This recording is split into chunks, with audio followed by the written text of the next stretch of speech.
van! You hear it? It is necessary for the recording of sound to convert the sound waves to corresponding changes in light. The sound waves produced by my voice are transmitted through the air to the microphone, where these sound waves are converted to changes in an electric current. These variations in the electric current are then amplified and used to control the light. This varying beam of light falling on the photoelectric cell produces variations in the electric current, which are directly proportional to the variations in the light beam. The sound track. As the varying electrical current in the photoelectric cell is small, a vacuum tube amplifier is required to increase it to the point where it will operate a loudspeaker. Sound track.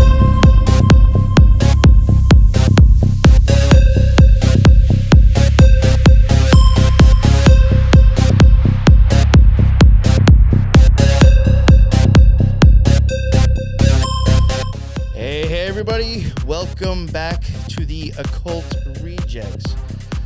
Today I have a topic that I'm actually very excited to cover because I want to hear about it myself, actually. I'm sure there's plenty of people who have looked at that Starbucks logo and thought it might have seemed a little interesting, a little fishy. Fishy mermaid. Stupid.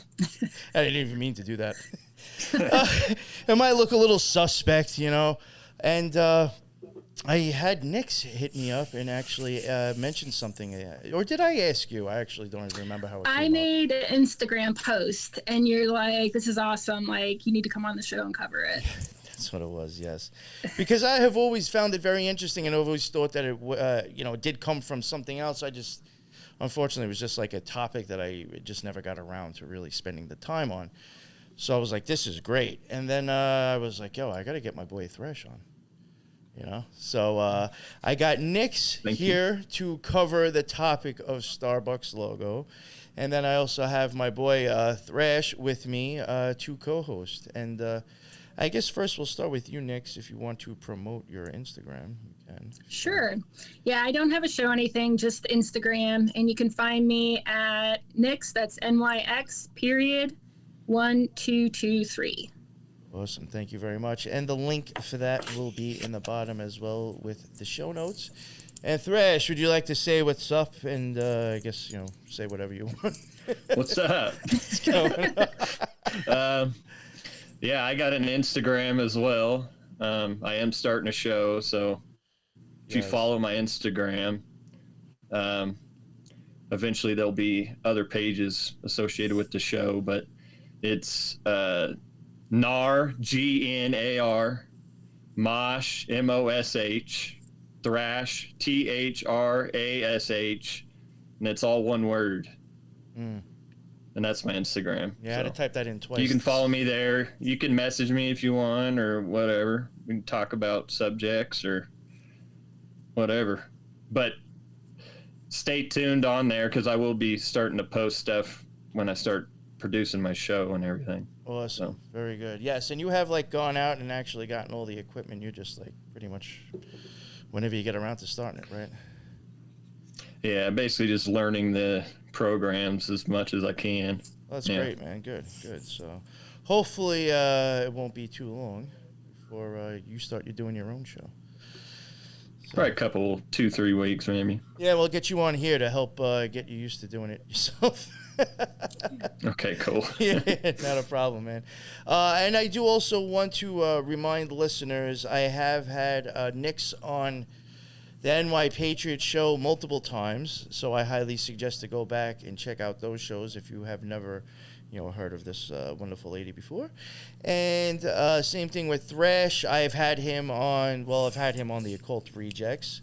I highly suggest to go back and check out the Native American series we did with him. That was actually pretty interesting, pretty eye-opening to me.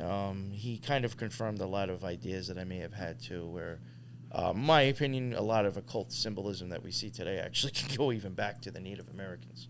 If people want to argue which came first, the magicians or the Native Americans or whatever, but they still were using symbolism that to me seems very interchangeable.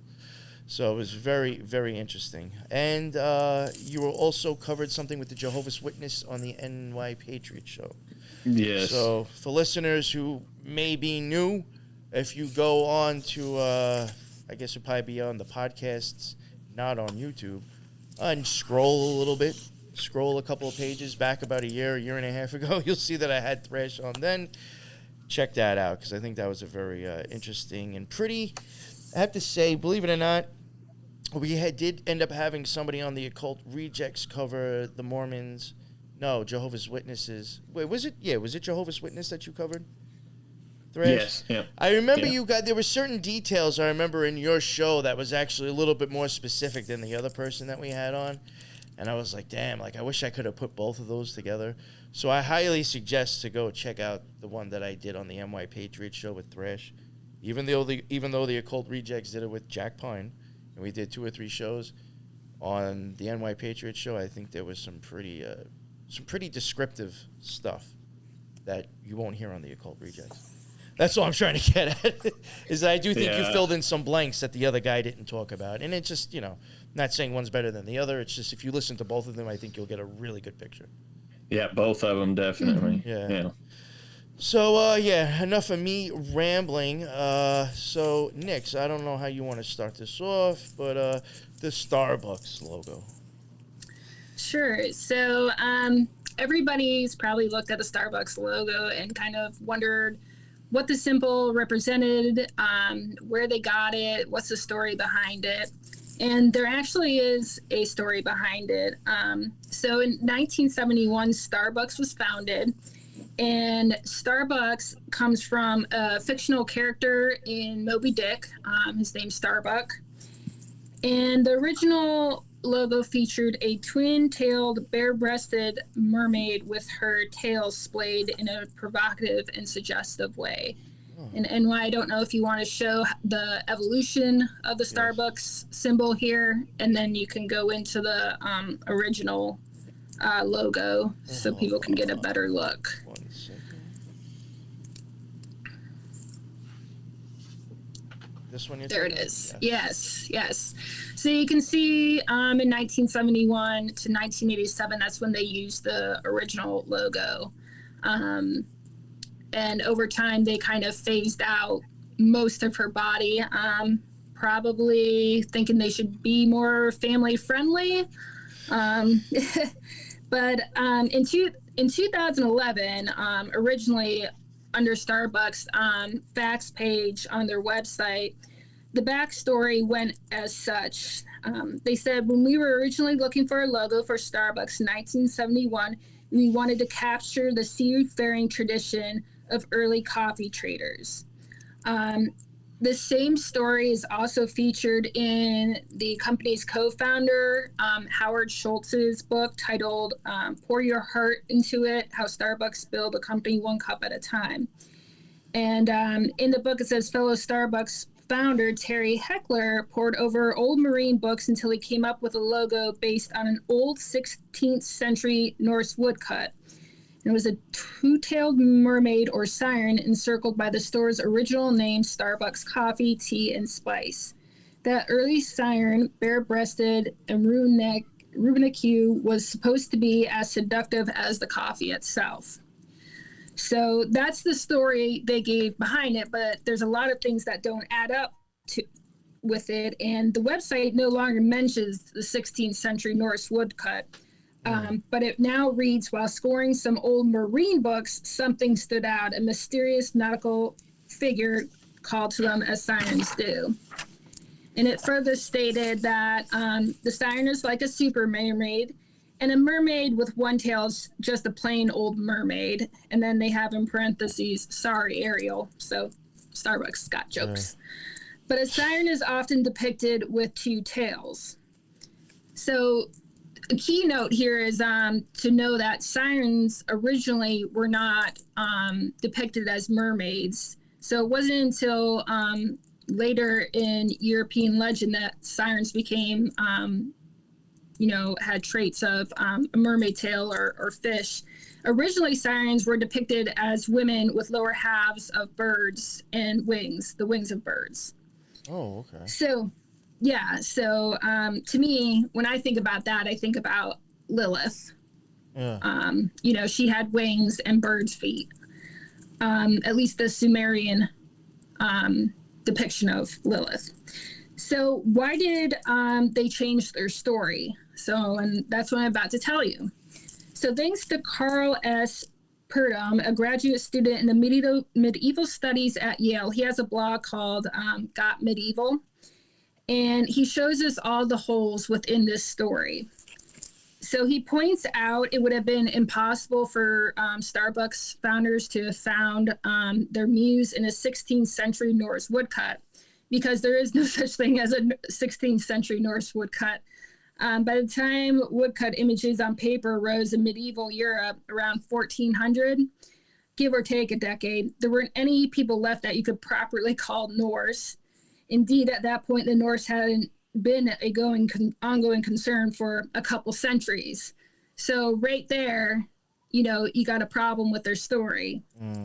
So another gentleman named Michael Kukowski, also known as the Dead Programmer, he pointed out that back in 2005 that the original Starbucks logo bears a striking resemblance to an image found in the English language edition of J.E. Surlott's Dictionary of Symbols.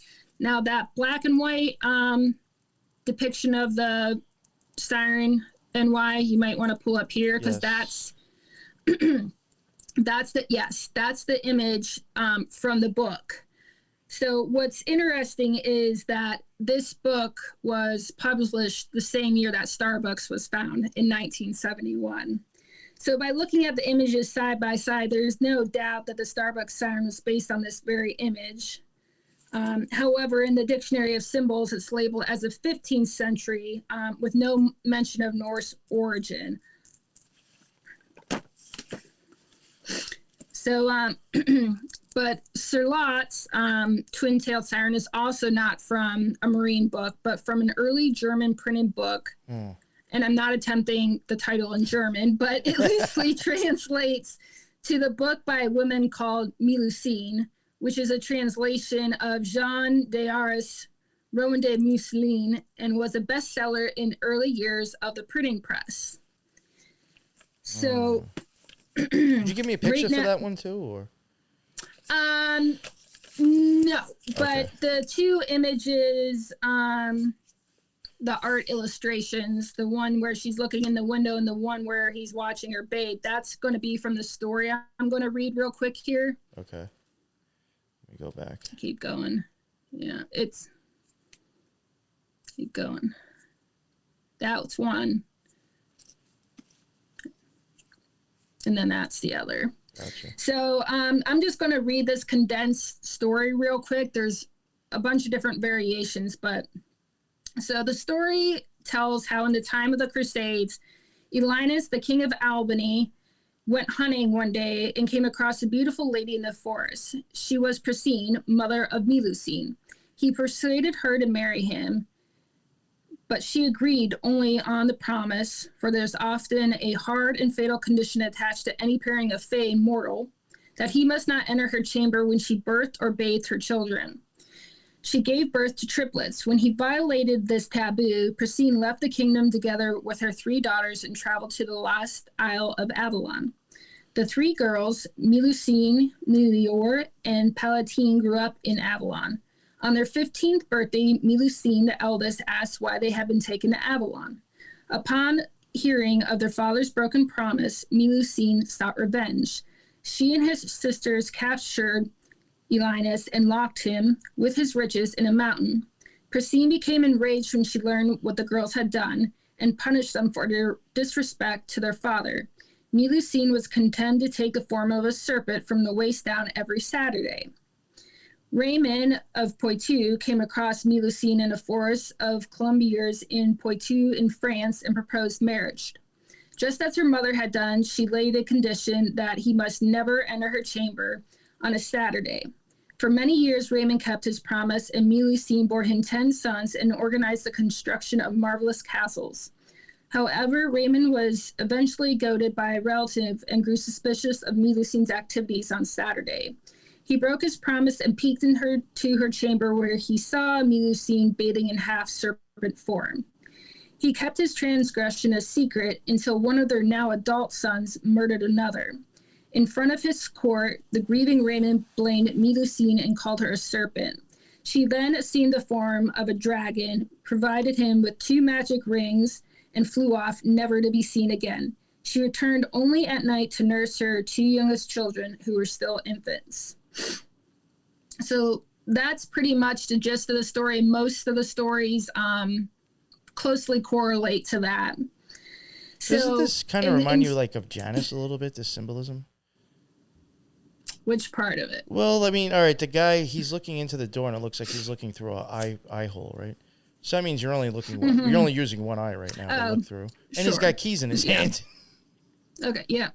Oh, okay, you're looking at the image, okay. Yeah. Yeah. Oh, and then, sure. like, the next thing beyond the door is, like, some a watery thing, you know what I'm saying? Very abyss-like, I think. Look at the plant that's in front of the pillar. I was trying to identify it, but it to me it looks like some sort of like a belladonna type plant or something. Oh, that's interesting. That would be some good symbolism there, for sure. Yeah. I even thought like the red and the blue clothes on the side could be like Chesed and Gabur going up the tree, you know? Oh yeah.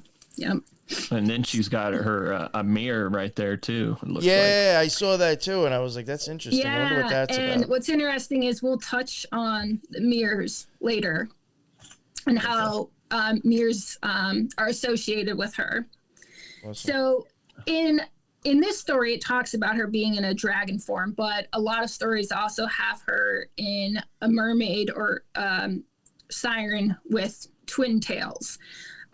So if you look at Wikipedia's entry, they say Mélusine is a figure of European folklore, a female spirit of fresh water in a holy well or river. She is usually depicted as a woman who is a serpent or fish from the waist down, much like a lamia or a mermaid. She's also sometimes illustrated with wings, 2 tails, or both. Her legends are especially connected with the northern and western areas of France, Luxembourg, and the Low Counties. Okay, so now we have the story, and we can kind of go off that, and I can explain how her story has, I guess, influenced many people out in the world, including in the occult world. Okay. So, but there are a dozen editions of Mélusine in a dozen of languages across Europe. Many of the 15th century editions are illustrated. Mélusine is a particular sign from a genealogy at the front of the 1480 edition printed in Augsburg by Johannes Bamler. Now, Bamler included a genealogy because the Roman day Mélusine is essentially the origin myth of the house of Lusignan, who are close relatives of the Plantagenet line of English kings. So Raymond, who Mélusine marries, is the first male in the Lusignan bloodline. Now, I did some research. I was kind of going off in another rabbit hole, which sometimes I got to pull myself because I'll go down chasing rabbit holes and I'll never like finish what I'm doing. I know what you mean. But I was trying to find if I could find like a list of relatives or individuals from that bloodline, but I really wasn't coming up with anything. So that's something I'm going to have to dig into at a later time, because I would kind of like to know the people that are associated with Mélusine. Well, I know like the Plantagenet family is supposed to tie into the British royal family that comes from French royal family. Yeah. Mm-hmm. Right. Yeah, I couldn't think of anybody that would be directly. Yeah, I was just looking to like if I could get a line or anything, but even some of the ones I came up with, they were like people from years ago, and it's like they don't have like couldn't find anything that came up to today's date, like, or even within like the 1900s. Wow. So it was really hard for me to really find anything because I was just, curious. I'm sure like, just like most royals love to tout how they're from some evil person or something. Like Prince Charles was all like super excited that he was related to, Vlad the Impaler and stuff like that. So a lot of times they take pride in that stuff. So, but so continuing on, so twin-tailed mermaids or sirens appear in a lot of non-Norse and non-Scandinavian woodcuts. So could Starbucks have like maybe misinterpreted that or misidentified that? Well, if that were the case, Heckler and Schultz, the founders, would need to explain why they decided to give her a crown, like Mélusine's. So generic medieval woodcuts, natural histories, various bestiaries, nautical maps, and marine documents from the Middle Ages almost never have mermaids or sirens wearing crowns. That's very specific to Mélusine and the Plantagenet kings. So that's not something you normally see just a regular siren or mermaid wearing. That is very specific to her. I had no idea anything about that. Well, if you go back to the symbol dictionary picture, her crown looks like it's like a crown of fire or flames, and then later on it looks like it turns more into like a star on it instead of a crown of flames or something. Well, and that's interesting because later on we'll get into like how like she's been associated with the star as well. So it just keeps getting better and better as you go along. So, and it gets crazier and crazier. Like, I mean, like I had an epiphany the other night. I'm like, oh my God. And I'm excited like to talk about that. So awesome. But, yeah, before I get into Mélusine and alchemy, for sirens, their symbolism, their original role was a carrier of the soul from death to a new life. And her song, The Irresistible Yet Deadly Call, became associated more generally with temptation and flattery and pride. Both Mélusine and her mother, Priscine, share siren-like traits, including a connection with water, as well as memorizing singing. The Song of the Siren is a call to new life that involves a death or substantial change of some kind and is a crucial aspect of siren folklore. So just keep that in mind, because going into how she's associated with alchemy definitely like relates back to that. So she was adopted by alchemists as a symbol of fertility, transformation, and rebirth. So just like I said, siren symbolism, the alchemists identified her, with that death and rebirth or transformation. So you'll see her in alchemical texts as well. However, there are no alchemical illustrations in Scandinavian or much less Norse woodcuts. But it's difficult to associate, it's difficult to pinpoint where Mélusine began being associated with alchemy. There's been another of individuals who have spoke on her alchemical properties. I have yet to find like a definitive answer who started identifying her as an alchemical symbol, but it looks like probably Carl Jung was. And if you didn't know already, newsflash, the Swiss psychiatrist and psychoanalyst was an occultist. Oh, yeah. So, and that's fact. Like, he admitted it. He wrote books about it. I mean, he wrote about Mélusine. Well, I don't think and how she was you don't become alchemical symbol. You don't become a saint in the OTO Gnostic Mass. I don't think if you're a magician. Was he in the OTO? Well, no, I don't know about that, but his name is mentioned in the Gnostic Mass, and those are people that they look to that. Okay. Okay, didn't know that.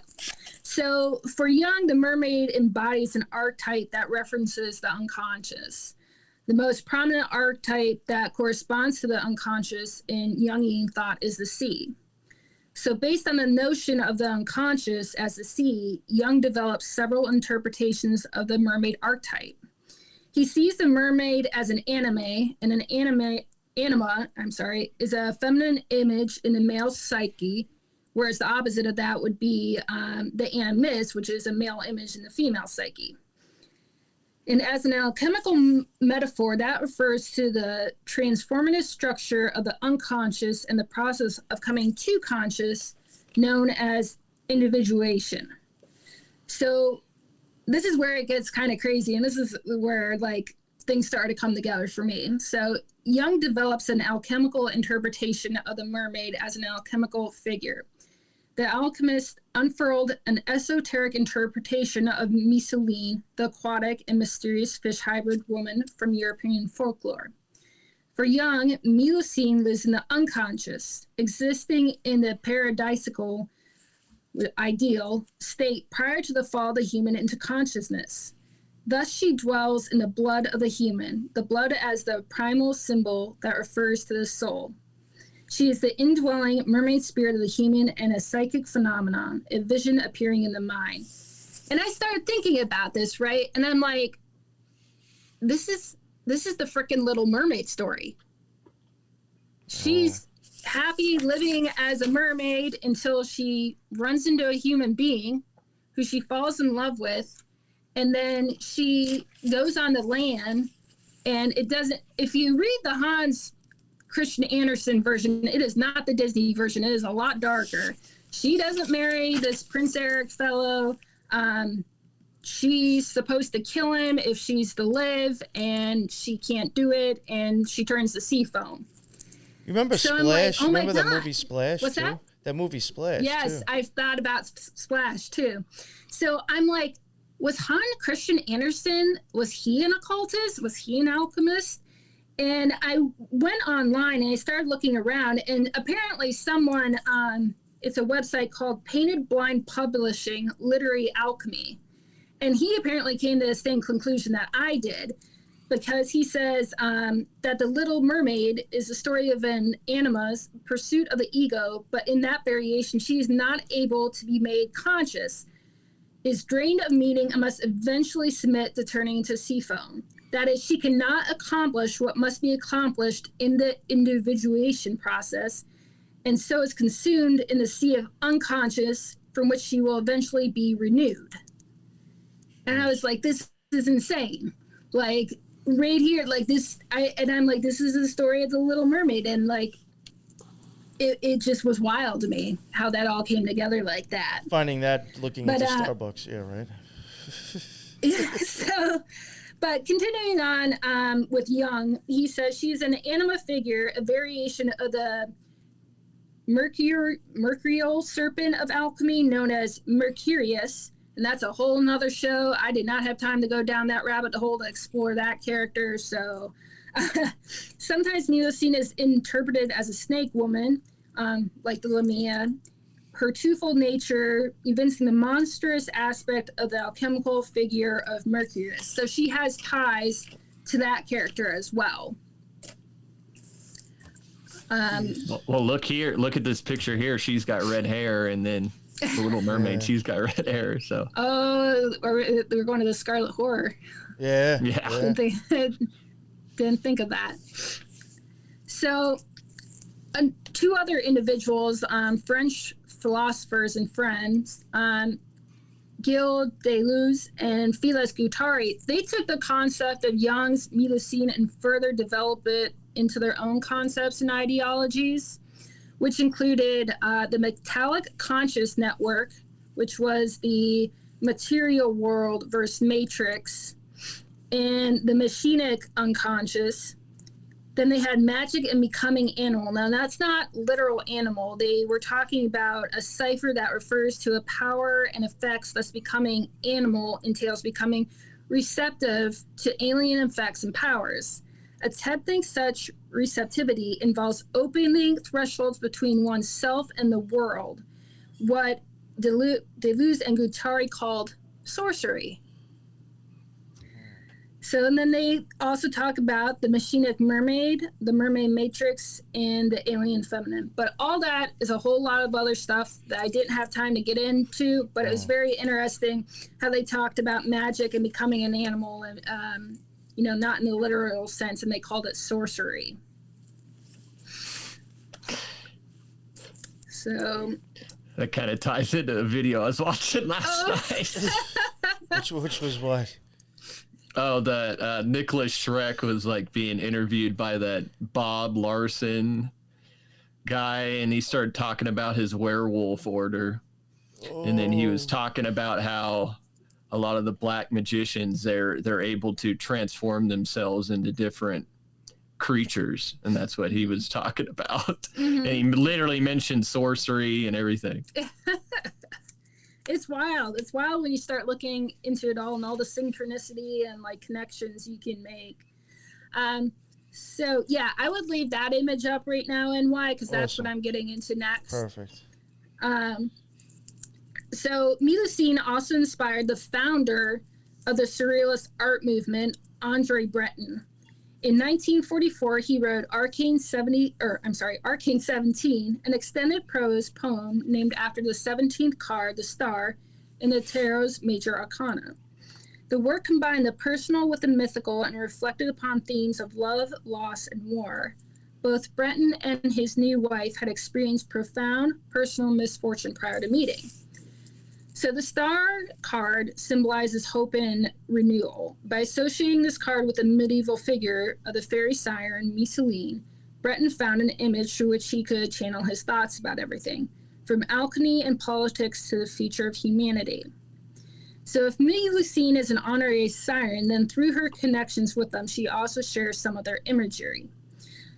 Of particular importance, she's often associated with the Roman goddess Venus, who is sometimes depicted with mermaid attendants in ancient art. So you can kind of see how they associated Mélusine with the star card, which is often a lot of times associated with Venus.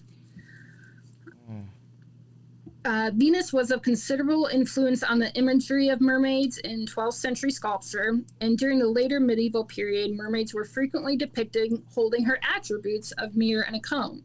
And you can see in that one picture where they are holding mirrors. So in medieval culture, these were ambiguous symbols. For the most part, they were seen as expressions of vanity, but also items that marked the mermaid out as dangerous, supernatural entity, sister to the banshee or the harpy. In John Dayar's text, Mélusine, which you saw in that one image, in her hand she holds a comb or a mirror or both, depending on the illustration you look at. Yeah, and the top one, she was wearing a crown too, again, like you mentioned. Yep. Yeah. Any picture you see with a siren with a crown is pretty much Mélusine. Otherwise, you don't typically see sirens or mermaids with crowns. You know, what's interesting is that, like, I know this may sound silly, but sometimes I do think, like I think the king's crown is made out of gold because of its, electricity, because of how well it can conduct electricity. You mentioned her about being possibly associated with Venus. Copper would go along with Venus, and that would be another good, for conducting electricity. So could that be why she has a crown on there too? Oh yeah, for sure. Yeah. That's definitely a possibility. That's a good point. I never thought of that. Yeah. That's a little weird. Could you go to the star picture, the star card picture? Yes. Oh yeah, yes. Yeah. If you want to go to that, the one where the side by sides I have. Yes. There we go. Awesome. There. It's very much just like what we were just looking at before. Well, yeah, you can tell that's is it called the Rider-Waite deck?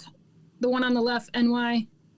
I think that one is the Golden Dawn deck, I thought. Maybe. I could be confused. So, I looked it up. It might be. If it's not the Golden Dawn one, it's probably the Rider-Waite, yes. Yeah, if that's the one they use, then that's what it is. So the one on the right is Robert Place's Alchemical Tarot deck, which I'll get into that in a little bit here. But you can see the water pour has been replaced with the mermaid. But the star card is a bridge between material emotional world and that of a soul, a connector to the depths, but also to the future and the promise of new beginnings.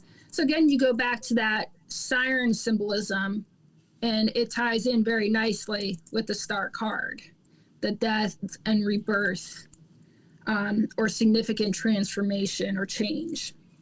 Yeah, you know what I find interesting with this other one to the right? One, you have red and white coming out of her. Yeah, and I was going to touch on that. Yeah. And then her tails, the green I could see being for Venus, and on the tarot, the Venus. I'm trying to think of think of what card it is that's associated with Netzach. It does have Saturn on there, and now like purple would go along with Saturn's colors. So like even in her tails, you see a mix of, in my opinion, Venus, which should have a little bit of Saturn in it, going by tarot. I see that in her tails already. Mm-hmm. You know? Yeah. Well, what's interesting, you mentioned copper earlier was associated with Venus, right? Yes. So like, and when water and copper come into contact with each other, it turns green. Yep. Yeah. So looking at Robert Place's card, this is what he wrote about the star, the Mélusine card. He said, as purification, she is the siren of philosopher, giving blood, suffering, and milk, nurturing, with the ladder of the planets above. The symbol in the large star represents the anima mundi, and the one in the upper corner represents purification. The siren is the peace beyond blood, the red fear, and milk, the white hope, calm, understanding, ascent. So, and I found out another interesting connection with that. So you have, from one breast flows milk, which in mermaid legends, mermaids nursed future heroes because their milk gave them extraordinary abilities. So that's why you'll often see imagery and art of milk flowing from a mermaid's breast. And even in some of the Mélusine legends, if you remember when I read the story, she would only come back to nurse her youngest children, which there are some illustrations of that. So then, on the other hand, from the other breast flows blood. Blood is the life force. To lose one's life, to extenuate, or to make like a sacrifice. It's that whole rebirth process. It's life and death. I feel like that's symbolizing with the blood and the milk on that card. That's interesting. It's almost like it's like kind of like producing you into the flesh, because now like you're of blood, and then like this is what will sustain you here as well. Mm-hmm. It's very weird. Yeah. So, but yeah, all the siren Mélusine, goes very nicely into the star card and associating with Venus and everything. It ties in like. She got the crown on. Pretty well. Yep. She's got the crown. So, if you want to bring up the illustrations of the Mélusine sculptures, like in churches, do that. Like, yeah, that's one. That's the one in Canterbury. Let me bring up the other ones. So, at some point, the twin-tailed mermaid became a favorite among medieval architectural sculpture of churches and cathedrals on the European mainland, and they became known as Mélusine. And again, you go into kind of like the whole, were they using this as like a symbol, like, to not be vain and to stay away from temptation and seduction, that's a whole nother story. The one in the picture there, the mosaic one, I do have a little bit of information on that because that one's very interesting. So that is the oldest image of Mélusine, and it's on a mosaic floor of Toronto Cathedral, or Toronto, the home of this cathedral, passed hands through several of history's empires, including the Greek, Roman, Byzantine, and Norman. It was commissioned by the city's Norman rulers. The cathedral was eventually completed by the local Greek Italian monks. If that wasn't already a mix of symbols and icons, Toronto was also home to a thriving Jewish community. Some hypothesize that Kabbalah is the key to understanding this unusual mosaic, because that's just only one of the images in the mosaic. There is a lot more images in the mosaic, but that is the oldest known iconography in a church of Mélusine. She don't look all that great there. No, not at all. Looks pretty rough. Yeah. Well, this one on the bottom right is, I don't know, it looks kind of it almost looks like those are like angels or something behind her tails. Or Yeah, something or like that. like, I I don't was know. even looking at that before, and I was like, the tail like almost covers them, or like are they coming out of the tail? Like you can't. Yeah, Well, yeah, I was thinking that too. yeah, very interesting. Yeah, I'm just looking at that. Oh yeah, and then It's like like, that one on the all the way to the Yeah. left on that pillar almost looks like it. Is it holding something in its hand? I don't know. Or is that Which one or are is you that just talking about? The same one still? the bottom right corner? Okay, yeah. So looking to like the left of the pillar. Yeah, I don't Interesting. know if like, yeah, that one does kind of look like it's got wings or something. Well, and they're You all know, holding hands. Yes, kind of, yeah, which you kind of will see like, well, like that one picture I had you bring up where they're all holding mirrors. There's, a few of them in the row. But yeah, they do look like they're all holding hands. But yeah, that almost looks like the one on the left has wings or something. I can see that. You also think it's Which- interesting with this. It does remind me of Twin Peaks. It's not Laura Palmer's arms, because she says, sometimes my arms bend back, but this is just like a female figure doing it with her legs. I mean, obviously bending them back. I mean, so I found that interesting. Which I guess, like, they very well could be wings, because in some of the legends, depict her having wings and flying off. So I guess instead of giving her a serpent and dragon form with wings, maybe they could have done this, more with the Piscean traits, and then also gave her wings like that. I'm not sure. Well, do you know what these marks are down on the bottom of her legs or something? Because the see that, top right? first one has like circles down there, Yo, even and I then the think, one to the right has it as yeah, well. you see that, right? Right there and there. Yeah. Let me see. Yeah, I to did pull it notice up. that too. I was like, I don't think they had tramp stamps back then there. Oh.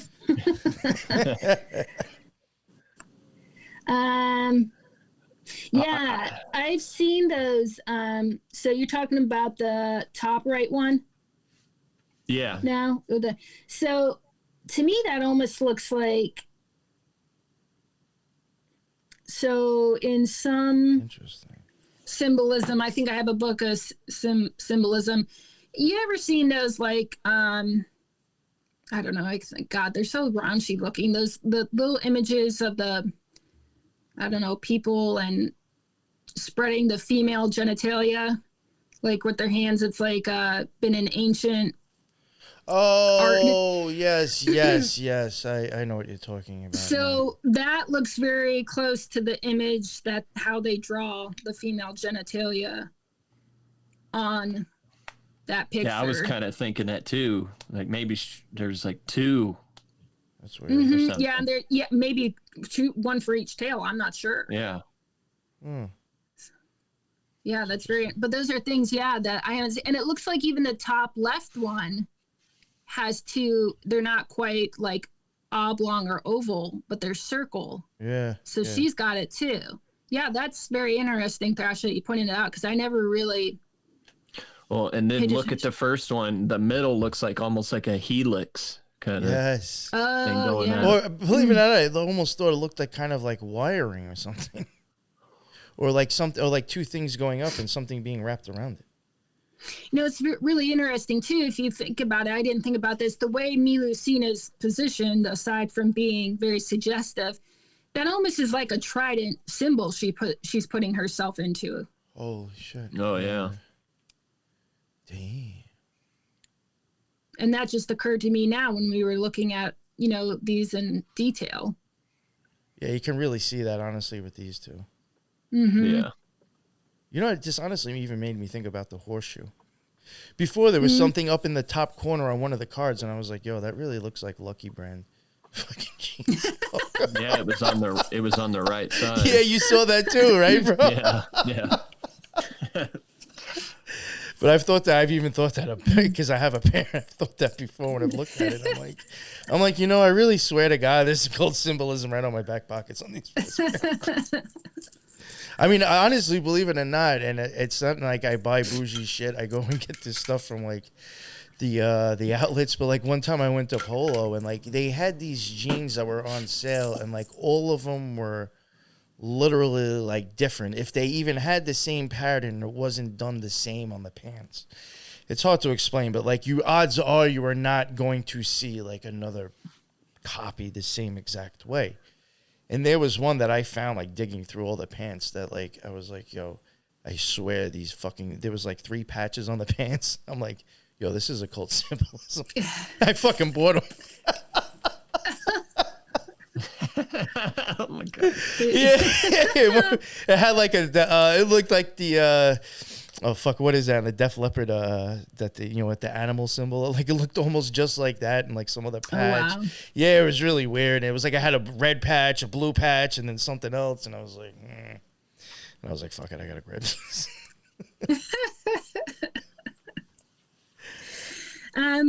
So the last thing I had was I was just going to touch on like the AI generators. Like for some reason I came up with this idea that I was going to try putting Mélusine in the AI generators, and most of the time it came back and it was like full stop, like inappropriate, explicit image, would blur the image out or wouldn't even give me an image, or they'd say something like violates community standards.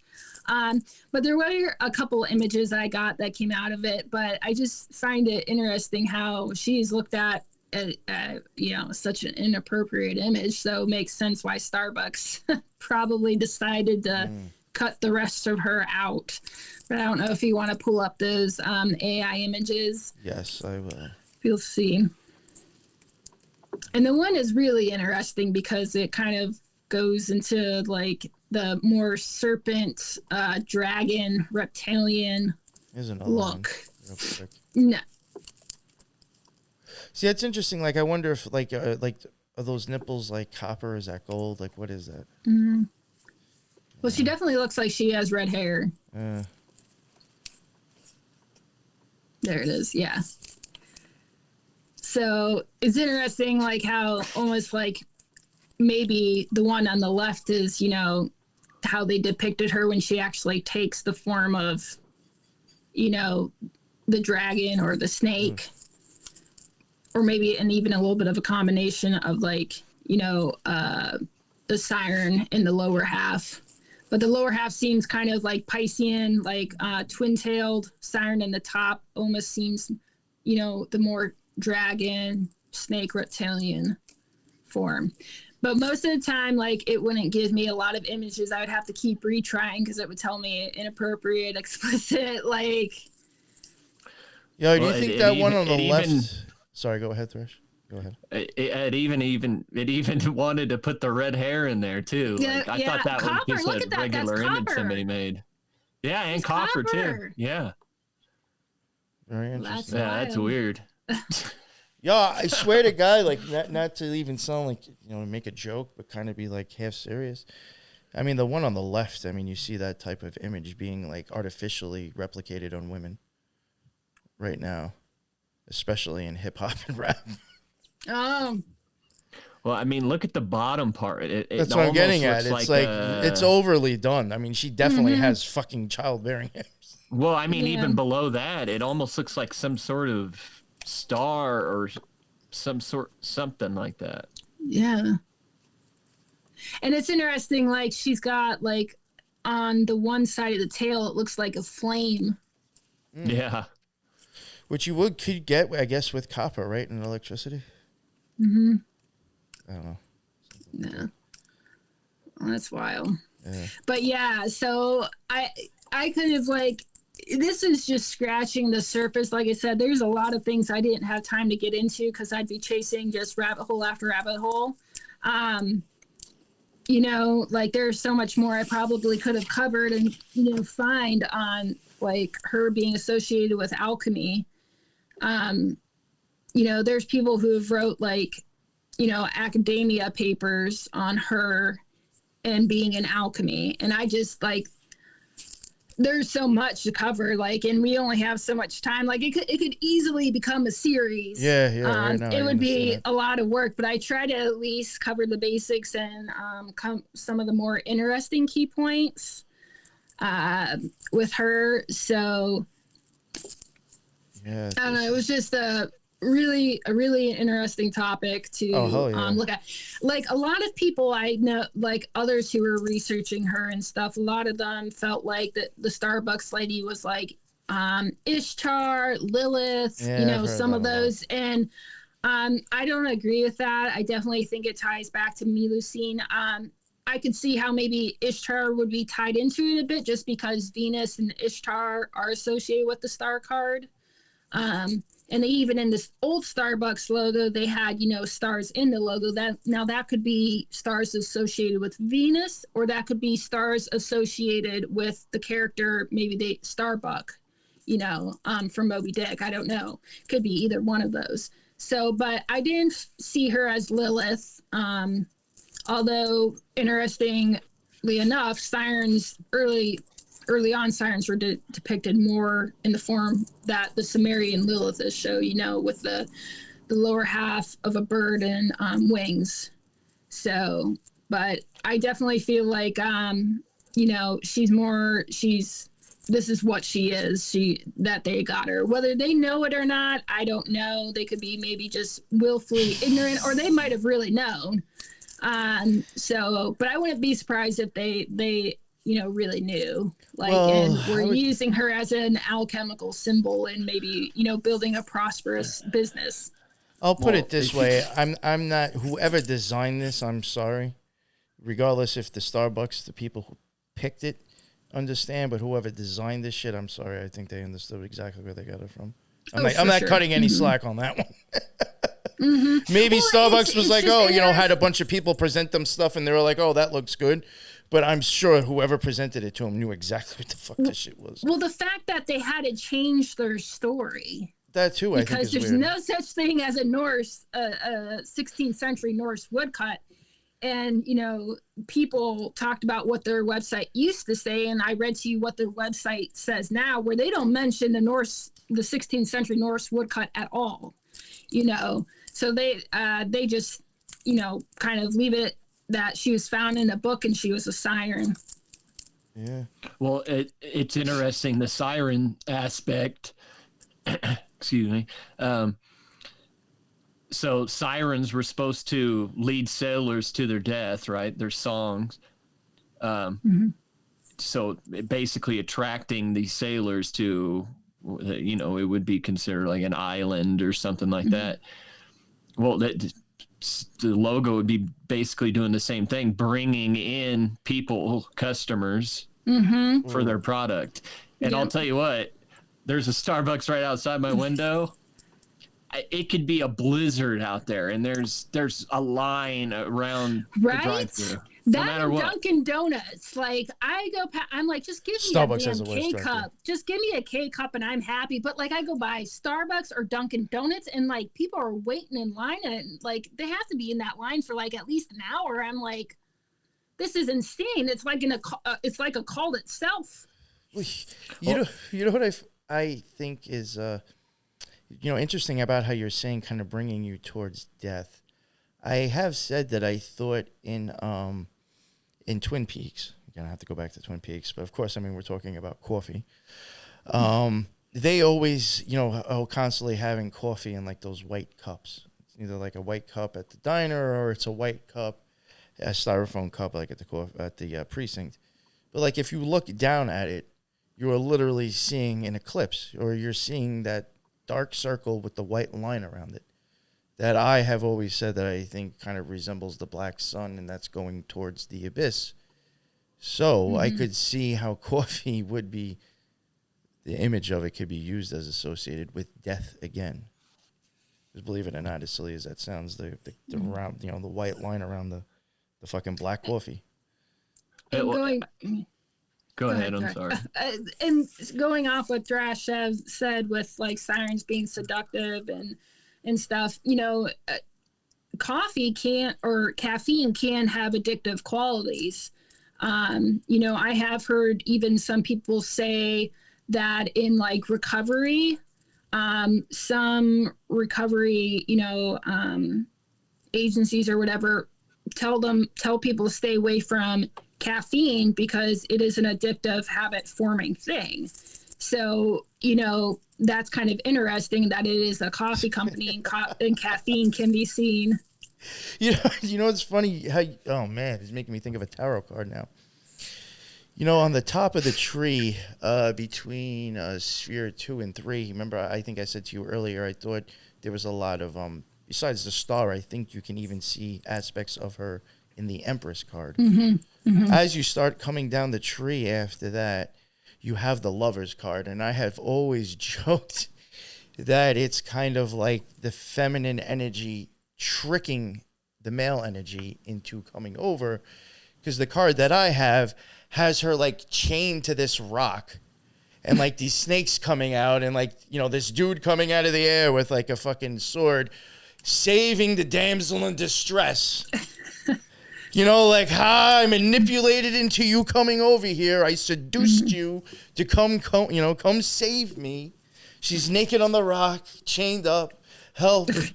You know what I'm saying? It's like you just said, seductive. And I really do think, that's kind of in that area. Very weird. Very weird. All right. Well, there are a couple things I noticed with this top picture on the left. Okay, so the first thing I thought was kind of funny. Oh, it's the keyhole again, or the eye hole again. Yeah. But the legend is supposed to be that he's not supposed to see her on Saturday or the Sabbath or whatever. Well, why would they install a peephole in there anyway? That is true. Why would you even build that in? But the other thing I noticed is if you look to the right of the guy, there's a tree with fruit. The only things in the picture that are colored are her hair, his clothing, and the fruit. It's all red. And this depiction of her is almost more like the dragon. To me, this almost might lead towards Lilith in a way. The reason be is because Lilith supposedly was Adam's first wife in the Garden of Eden. Right. Well, then you had this tree here with fruit on it. I wonder if that's maybe symbolizing the tree in the Garden of Eden or something. Oh, yeah. In some way. Maybe he's going back to his original wife instead of his past to the new one. That's some I was gonna say, Thrash, the peepholes were how they blackmailed people back in the day. They didn't have cameras and stuff, so they just hide and wait to see who went to look in the peephole.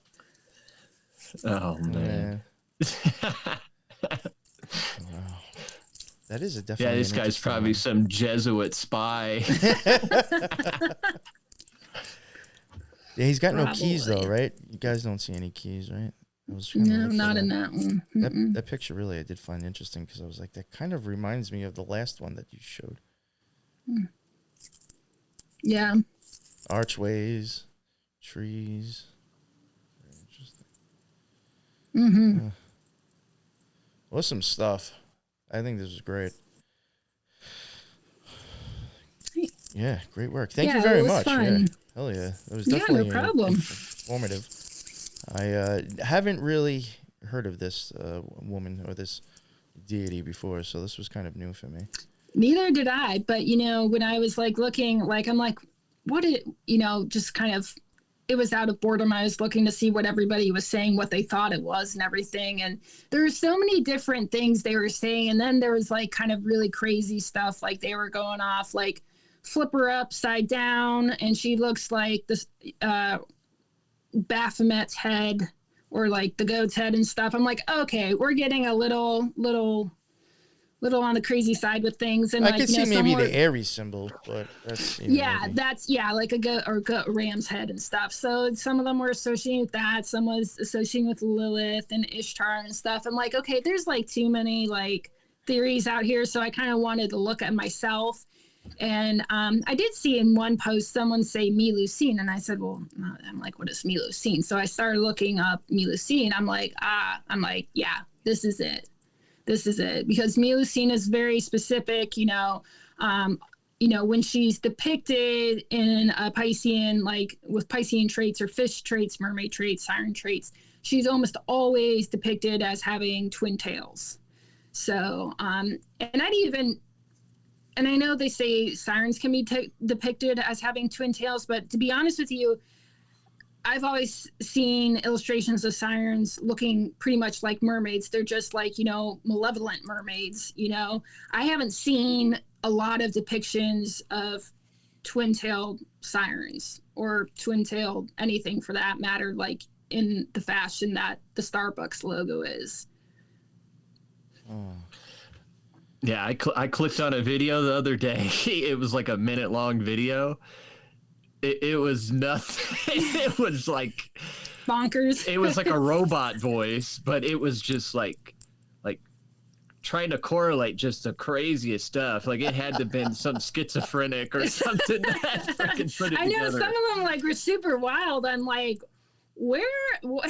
And like, I don't even understand where are these people getting this. Like, this is a little like on the extreme side. Like, this is why we get like a bad rep, Yeah. Is people that like go to this completely other end of the spectrum with just this crazy nonsense stuff like that can't even really be backed or, anything shown. Instead, except like flipping things views upside down and turning it to this degree and that degree and, just insanity. Yeah, I was seeing like they were, like drawing pyramids and like all kinds of stuff from it. And my God. Oh, well, thank you very much, NYX. I thought, like I said, I thought that was a great presentation. I know you said before that, you could have went deeper into it, but I think that was fine for one episode. And I do think you definitely proved a good point.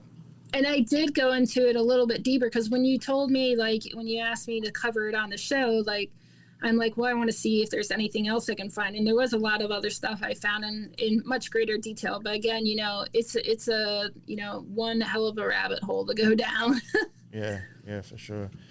I was even looking at that stuff before. It's like, this is how crazy my mind goes. I was like, she even looks like a door hinge. Like some old door hinges on like the old ones on like wooden doors that you got to stick a rod into.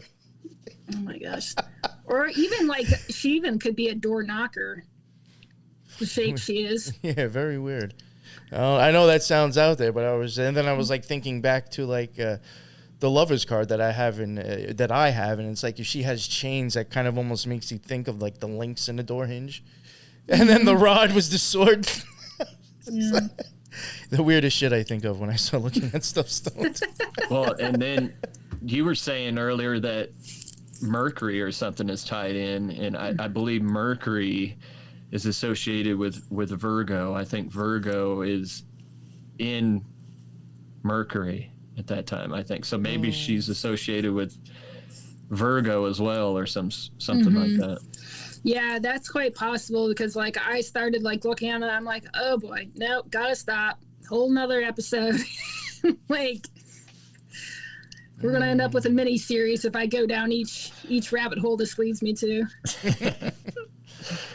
All right, well, I think we'll just wrap it up here anyway, if you both don't mind. NYX, would you like to plug your Instagram and stuff? Yeah, it's NYX, and that's NYX period 1223. Awesome, yes. And like she did say before, she did make a post about this, and that's how I found out about it. So go follow her and check out her posts, because I also have noticed you do like multi-layer, like multiple pictures and stuff, like, and type out. You type out enough. I try to like, yeah. Yeah, you do a very good job. I try to make it, easy for everyone to understand and see where I'm coming from or what angle I'm coming from with it. Definitely. You definitely do a good job. And Thrash, would you like to plug yourself? Yeah, I just got Instagram right now. Mosh Thrash, all one word. I will be doing a show here soon, so if you follow me on there, you'll be able to find out when I start posting stuff. Yeah, that's about it. Yeah, and we are, me and you will be, by the time this drops, maybe it'll be like a few weeks after the fact. I don't know. I have to see. But me and him are also going to be covering a topic together, too. So definitely keep an eye out for Yeah. that. Oh yeah. Yeah, that one I think is going to be interesting. Kind of almost like an addendum to the Shriners. Just put it that way for people. So I'm looking forward to covering I found that. a lot with of you. interesting stuff already. So yeah, it was so funny because I was like, I know I can't do it right now, but it was like something I was like, all right, we're gonna do this in a few weeks when I'm done doing what I'm doing. And you started sending me so much shit. I was like, I can't really pay attention to it. Because then I won't finish what I'm doing. I'll go off on this rabbit hole and be like, oh, the chakras and whatever else I'm working on. Nah, forget about it. So you definitely have found a lot of stuff that I was like, oh, this is going to be really good. Like I can tell already, it's going to be interesting.